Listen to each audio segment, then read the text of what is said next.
Hello crafters, this is Gareth from G's Creations and welcome to this craft.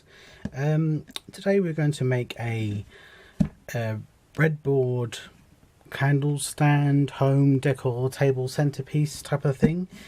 I got these from my pound store and they come in two designs. You've got the best memories are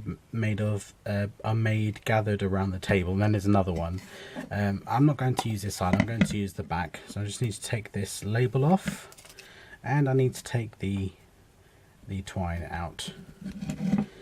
Now, in my paint tray here, I've got a mixture of colours. I have got white, brown, and like a kind of autumnal red brown. And I'm just going to paint this.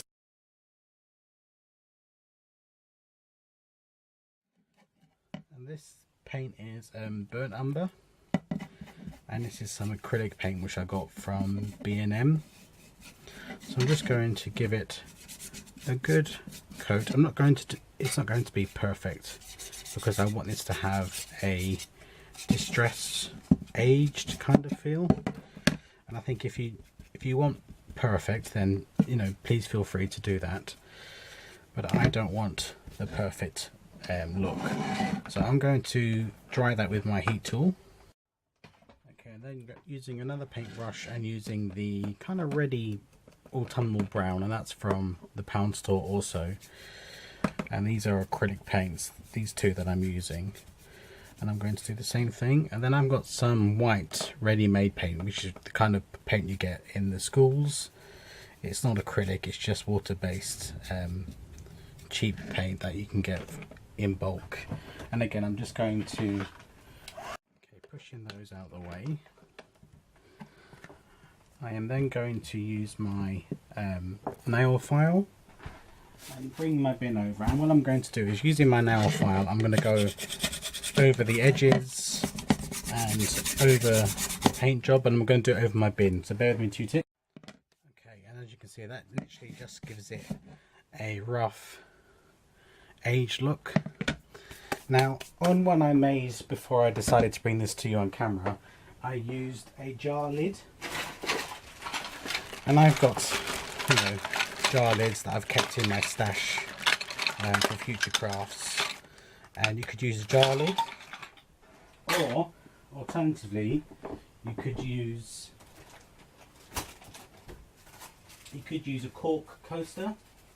Now, I sell cork coasters in my store, so you could put a cork coaster on it. I think I am going to use a cork coaster on this occasion, because the only problem with the jar lids and the hot glue, sometimes it would pop off.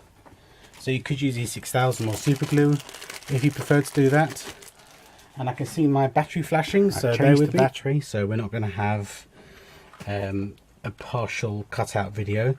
Yeah, I'm going to use the cork this time because I think it's going to adhere better to the wood than the metal jar caps.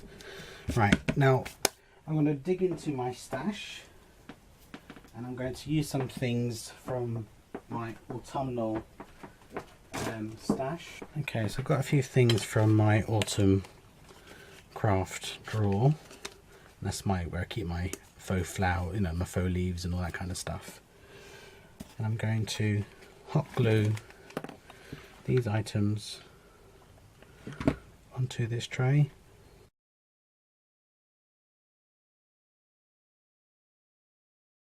So never ever be frightened about reusing your craft items. This little bird was used on a craft, and these little birds are actually available in my store. They come in 2 sizes, the large, which is this one here, and they come in a smaller size. One of the little mushrooms which are available from G's Embellishment Emporium. I'll leave a link for the store below.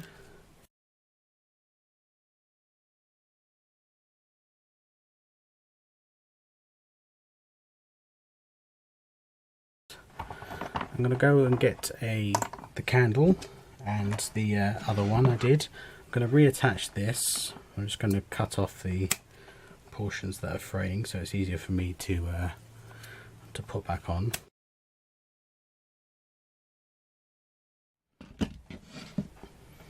Crofters. This is the one I did using a lid.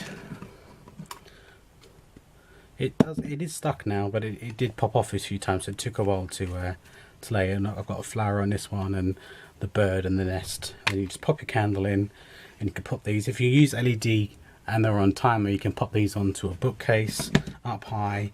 And then on this one, I've just used the cork coasters, and that looks just as inviting. If you're going to put this on a surface where it could come off, then I would suggest you use the trays or the lids of the jar lids. But I think that they come out really well, and I really like the way they look together. You could stack them on top of each other like that.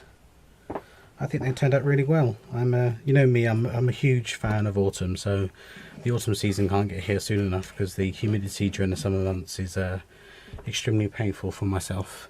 And I know that there's a lot of fibromyalgia and so forth sufferers out there that can relate to that. But thank you very much for joining me, crafters, and I hope in some way this is helpful. I'll bring the camera down so you can see what they look like face on.